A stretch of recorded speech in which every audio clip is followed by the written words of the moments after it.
My sister's wedding, my mom falsely accused my innocent 10-year-old son of stealing my sister $3,000 gold-plated iPhone. She slapped him and pulled his hair. When I rushed to protect my son, she screamed in front of everyone, "You and your son are thieves." Then she picked up a solid decoration piece and hit me on the head so hard that I screamed in pain. But later, when the truth came out, my name is Victoria, and I'm 32 years old.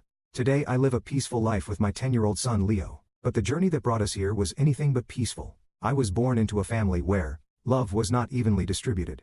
My mother, Madison, always favored my younger sister Vanessa. From the very beginning, it was clear that Vanessa was the daughter who could do no wrong, the golden child, the one who deserved all the praise and affection. I, on the other hand, was the shadow, the daughter, who was too quiet, too ordinary, too easy to overlook. The only person who truly loved me for who I was, who made me feel seen, was my father. He would always pull me aside after Madison's cold comments, kneel down and tell me, "You're the heart of this family, Victoria. Don't let anyone convince you otherwise." He was my safe place, my anchor. But life has a cruel way of taking away the ones we can least afford to lose. When I was just 21, my father suffered a sudden heart attack. His death shattered me in ways words could never explain, and left me defenseless against Madison's coldness and favoritism. After my father's funeral, it was as if Madison no longer needed to pretend I existed. Vanessa became her sole focus, the shining star, while I became the invisible daughter, barely tolerated within the walls I once called home. Still, I pushed forward. I buried myself in my studies, earned a degree in accounting, and tried to build a future where I didn't have to rely on anyone else. I didn't have dreams of grand success, just simple hopes for a peaceful life where kindness mattered more than appearances. Then, when I least expected it, I met Thomas. Thomas wasn't flashy or rich. He was a hard-working construction worker, with a crooked smile and warm brown eyes. We met at a friend's casual backyard barbecue, both of us a little out of place, a little shy, and we clicked instantly. He liked that I wasn't loud and showy like others.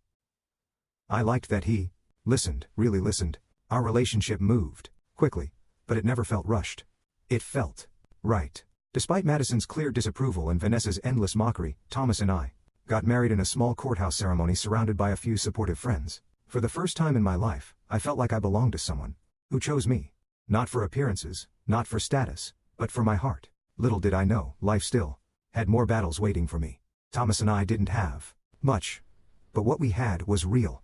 Our small one-bedroom apartment had creaky floors and peeling paint, but it was filled with laughter, late-night conversations, and simple dreams.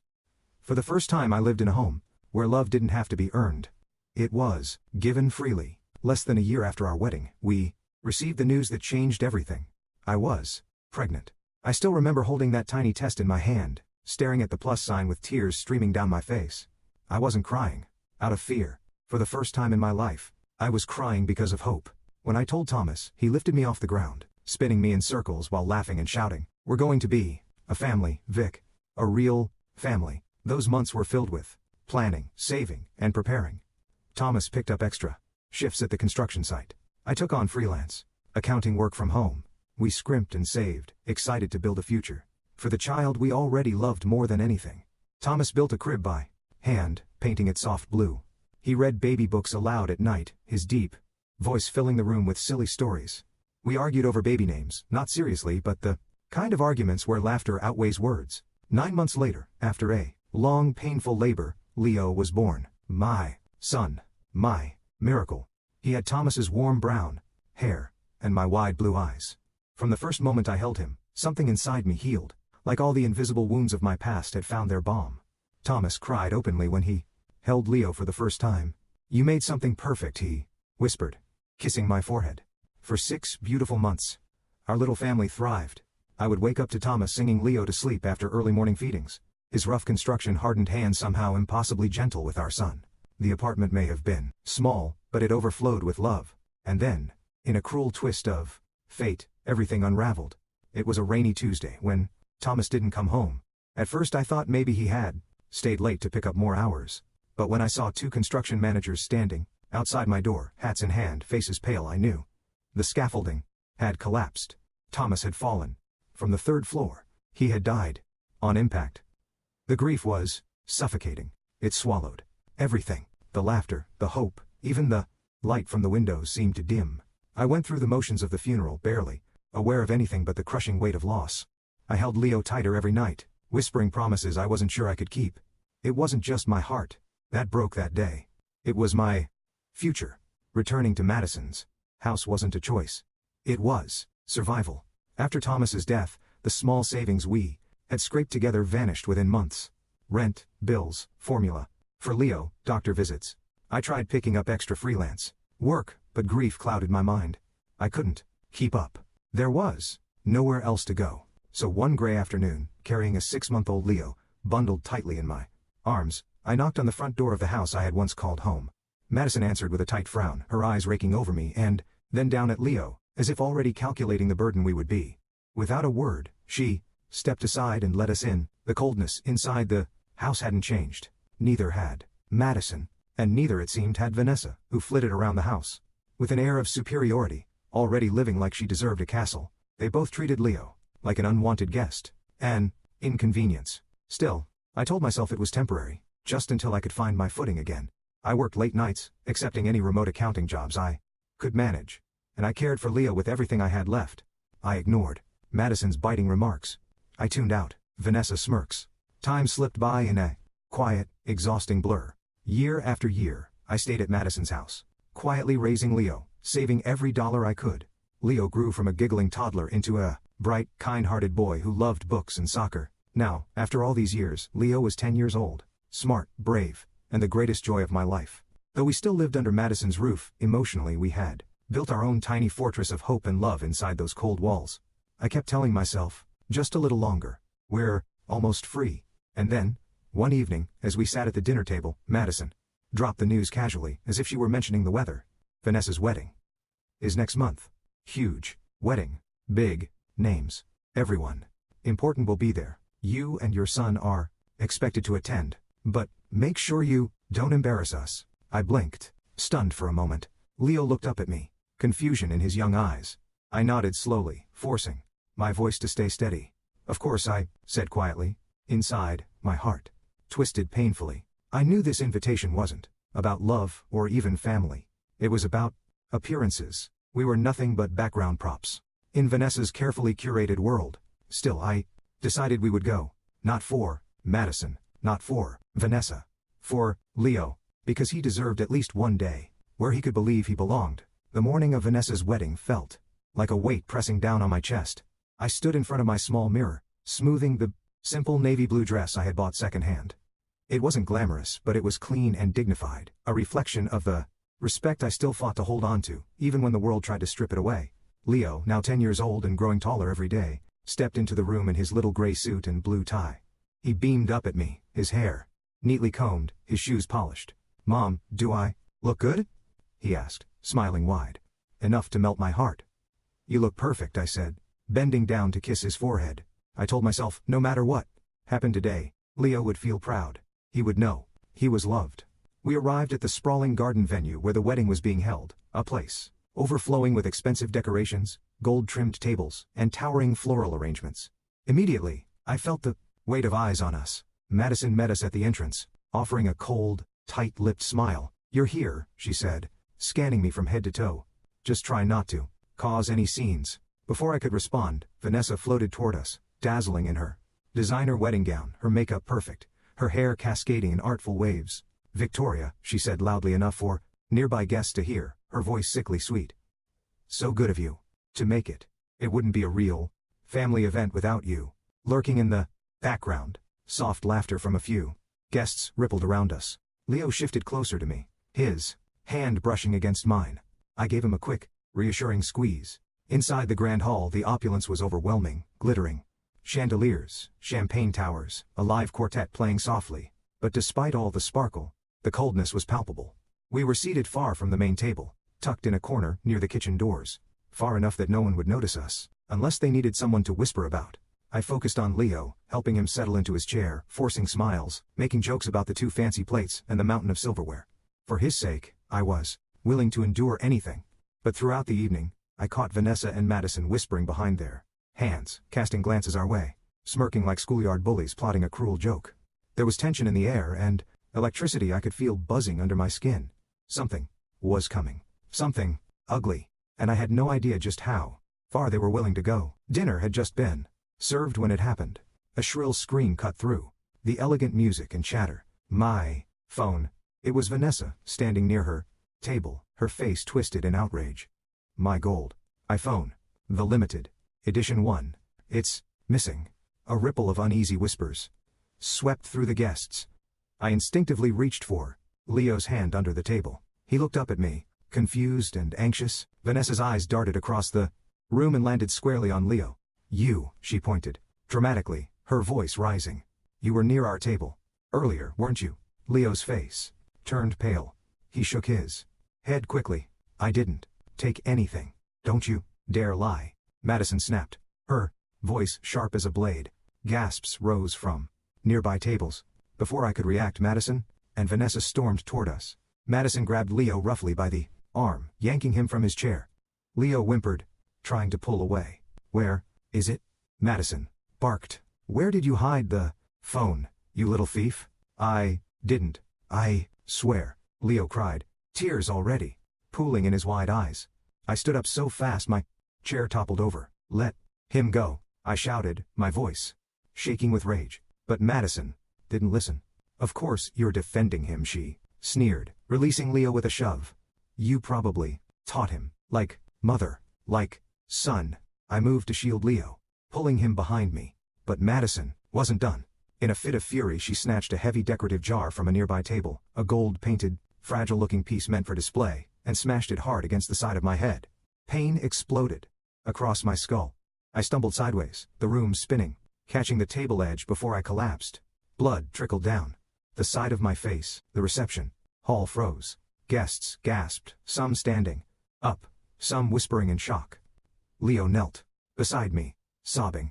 Mom, are you okay? I nodded weakly, my hand pressed against the bleeding wound. Vanessa stood above us, breathing hard, fake tears filling her eyes. You see what kind of people they are?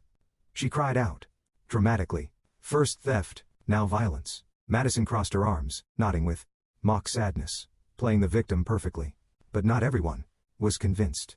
Across the room, a few guests exchanged suspicious glances. Someone pulled out their phone, not to take pictures of the wedding this time, but to make a call. I heard the urgent whisper, call the police. Right now. As I sat there, bleeding, holding my terrified son, I realized something deep and undeniable. This time they had gone too far, and there would be no going back. The piercing sound of approaching sirens cut through the thick, stunned silence of the reception hall. Moments later, 2 police officers and a team of paramedics pushed through the grand entrance, their expressions grim and professional. The guests parted like water around them, creating a wide path straight to me, sitting on the floor, blood trickling from the side of my head, clutching a sobbing Leo. I'm Officer Miller, one of the officers said, kneeling beside me. Ma'am, are you able to speak? Are you hurt badly? I nodded, dizzy from the pain but determined to stay strong for Leo. The paramedics immediately began examining me, cleaning the wound and checking my vitals. You have a moderate cut on your temple, one said softly. You'll be okay. But you need rest. Leo stayed glued to my side, his little hands trembling. Meanwhile, Officer Miller turned sharply toward the rest of the hall. Who here can tell me exactly what happened? He demanded. Madison stepped forward, tears streaming down her face, crocodile tears, clutching Vanessa's arm tightly. It's all a misunderstanding, Madison wailed. My daughter's precious iPhone was stolen by that boy. She pointed dramatically at Leo. Officer Miller's face remained impassive. And you assaulted this woman over a missing phone? He asked coolly. It wasn't like that, Madison snapped. She attacked us first. We were just trying to defend ourselves. Officer Miller's partner spoke up, voice sharp. We're going to need to see the venue's security footage immediately. The flustered venue manager, desperate to avoid further scandal, rushed forward. We have cameras covering the entire reception area, he said quickly. I'll pull up the footage right now. As the manager disappeared toward the control room, the paramedics finished bandaging my head. They offered to transport me to the hospital, but I shook my head. I'm staying, I said firmly. I want to see this through. Officer Miller crouched beside Leo and offered him a bottle of water. You're very brave, he said gently. We're going to make sure the truth comes out. Leo nodded, his lower lips still trembling. Meanwhile, guests began whispering among themselves, murmurs growing louder as they realized the perfect facade Vanessa and Madison had built was cracking. In less than 10 minutes, the venue manager returned, clutching a remote. Officer Miller gestured for the footage to be played on the large monitor by the entrance. The room fell into a heavy, expectant silence. I squeezed Leo's hand. I didn't know what the cameras would show, but for the first time in my life, I believed the truth might finally have a voice louder than their lies. All eyes were glued to the large monitor as the footage began to play. At first, it showed the guests mingling, eating, laughing. Just the typical joyful chaos of a wedding reception. Then the camera zoomed onto the gift table and nearby dining area, the place where Vanessa's limited edition gold iPhone had supposedly disappeared. Everyone watched, in dead silence. And there it was, clear as day. Vanessa, in her glittering gown, slipped away from her bridal party while everyone was distracted. She glanced around quickly, then picked up her gold iPhone from her own table and slyly slid it deep into her clutch bag. There was no sign of Leo anywhere near her. Gasps of shock spread through the room. The footage continued.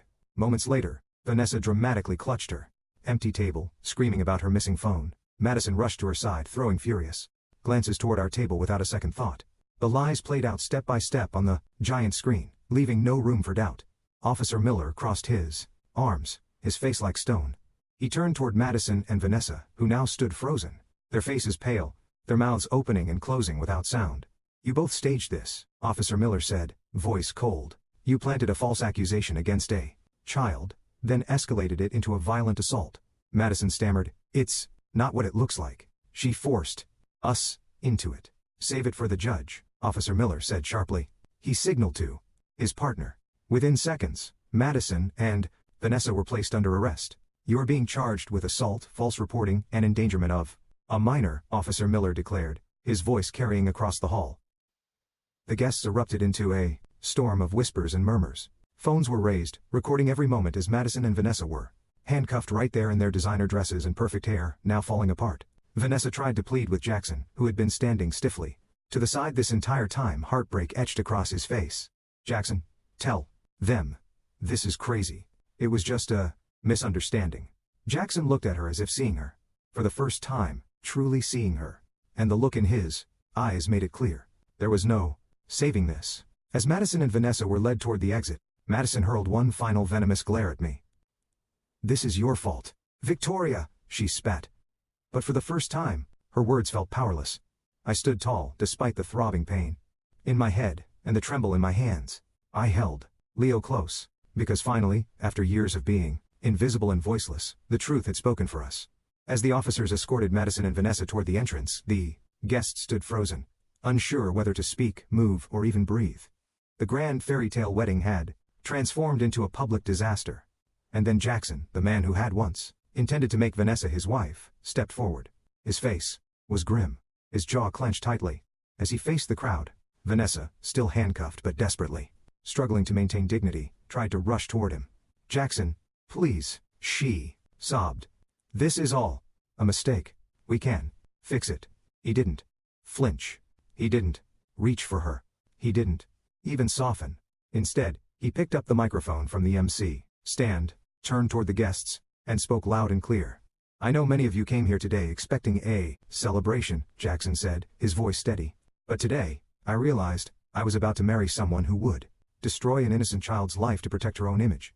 The room went silent except for the soft gasps and the quiet click of someone recording with their phone. "I cannot and will not marry someone capable of such cruelty," he continued. "Therefore, I am officially canceling this wedding and ending our engagement." Vanessa let out a gut-wrenching wail. "No. No, you can't," she screamed, struggling against the officers. Jackson's gaze didn't falter. "This isn't just about today," he said, his voice growing heavier with emotion. "This is about a lifetime of lies, of deceit, of selfishness." He turned to look at me, his eyes locking onto mine, and in that moment, something shifted. It was as if he saw not just the humiliation I had endured today, but the years of rejection, betrayal, and silent suffering. He gave a small, almost imperceptible nod, a silent promise of support. Madison screamed threats as she was pushed out the door, still trying to blame me for everything. Vanessa crumbled completely. Her mascara streaked down her cheeks, her wedding dress wrinkled and dragging. Neither of them looked powerful anymore. Neither of them looked untouchable. They looked exactly as they were, broken, selfish, and defeated. As the police cars pulled away, flashing red and blue lights across the cobblestone driveway, I stood with Leo beside me, feeling the cool evening air against my bruised skin. For the first time in my life, I didn't feel powerless. I felt free, and I knew this was only the beginning of taking back everything they had tried to steal from me. The morning after the wedding, disaster, the sun rose on a different world. Leo slept soundly for the first time in what felt like weeks, and I sat at the kitchen table, nursing a cup of cold coffee, thinking about everything that had happened. For once, fear didn't freeze me. For once, anger didn't drown me. I felt something. Sharper, stronger. Resolve. That afternoon, I met with Olivia, a sharp, fearless attorney who listened carefully as I explained everything from the false theft accusation to the physical assault to the emotional damage inflicted on my son. Jackson sat beside me during the entire meeting, silent, but unwavering, his support a powerful force beside me. "You have a strong case," Olivia said, her tone confident. "Video evidence, eyewitnesses, medical reports, they don't stand a chance." Jackson leaned forward. "I'm willing to testify," he said firmly. I saw everything. For a moment, emotions swelled in my throat. I nodded, grateful beyond words. We filed the lawsuit. The very next morning. Charges of assault, false accusation, against a minor, and emotional distress. The news spread like wildfire. Neighbors, former family friends, even distant relatives heard about what had happened at Vanessa's ruined wedding. Sympathy that had once been reserved for Madison and Vanessa now shifted, finally, toward Leo and me. At the first court hearing, Madison and Vanessa appeared small, fragile, stripped of the arrogance they had once worn like armor. I sat in the courtroom, my hand wrapped around Leo's. He was brave, standing tall even when he had to recount what had been done to him. Olivia presented the evidence clearly and methodically. The CCTV footage, eyewitness accounts, my medical reports, character references from friends, neighbors, and Leo's teachers. Then Jackson took the stand. He testified about what he had seen that night, how Vanessa had manipulated events, how Madison had assaulted me without provocation, how they had endangered an innocent boy's emotional and physical safety. His words were steady and powerful, and they shattered whatever weak defense Madison's expensive lawyer had tried to build. When the verdict was finally read, the courtroom held its breath. "Guilty," the judge declared. Both Madison and Vanessa were sentenced to several years in prison with no possibility of early release for their crimes against me and my son. Tears welled up in my eyes, but this time, they weren't tears of pain. They were tears of victory. Leo hugged me tightly, whispering, "Mom, we won." And for the first time in what felt like a lifetime, I finally believed it. After the court case ended, the world felt different, freer, lighter. For the first time in years, Leo and I could walk without fear of cold glances, cruel whispers, or hidden traps. We were finally free from Madison's cruelty, from Vanessa's jealousy, from a lifetime of being treated like less. One crisp autumn afternoon, about 6 months after the verdict, Jackson invited Leo and me to the beach. The sky stretched wide and blue above us, and the sound of the waves was soothing. We built sandcastles with Leo, laughing like children ourselves. As the sun began to set, painting the horizon in shades of gold and pink, Jackson turned to me, his expression soft but serious. He pulled a small velvet box from his pocket and knelt in the cool sand. "Victoria," he said, his voice rough with emotion, "I fell in love with your kindness long before I even knew it. You're stronger than anyone I've ever met. You're the mother every child deserves. You're the woman I want by my side for the rest of my life." He opened the box. Inside was a delicate ring, a simple band with a single diamond, elegant and full of meaning. Leo, standing beside him, grinned so widely, his cheeks flushed pink. "Say yes, Mom," he whispered, bouncing on his toes. Tears blurred my vision. I knelt down too, cupping Jackson's face with both hands. "Yes," I whispered. 1,000 times yes." Leo threw his arms around both of us, and we stayed there for a long, beautiful moment, wrapped in each other, wrapped in hope. We had a small, beautiful wedding 3 months later, just close friends, Leo, and a few kind souls who had stood by us when the world seemed to turn away. There were no glittering chandeliers, no gold-trimmed tables, but there was love. There was laughter. There was healing. With Jackson's encouragement and unwavering support, I finally took the leap I had always dreamed of. I opened my own small accounting business, Victoria Johnson Financial Services. It wasn't easy at first. Nothing truly worthwhile ever is. But within a year, my firm had a solid reputation, known for honesty, reliability, and heart. Clients didn't just hire me for numbers. They trusted me because they could see the strength it had taken to rebuild my life. Leo flourished too. He made new friends, excelled in school, and became the bright, confident young boy I had always known he could be. Every night, as we sat together, me, Jackson, and Leo, watching the sunset from our modest backyard, I felt something powerful settle in my chest. Peace. Family. Home. We weren't the family Madison had tried to destroy. We were the family we had built with our own hands, with love, loyalty, and unbreakable bonds. And for the first time ever, I realized, this is what true happiness feels like. Thank you so much for watching this story. If you enjoyed it and want to hear more powerful stories like this, please make sure to like the video, leave a comment sharing your thoughts, and subscribe to the channel for more inspiring content. Your support truly means the world. Stay tuned for more stories coming very soon.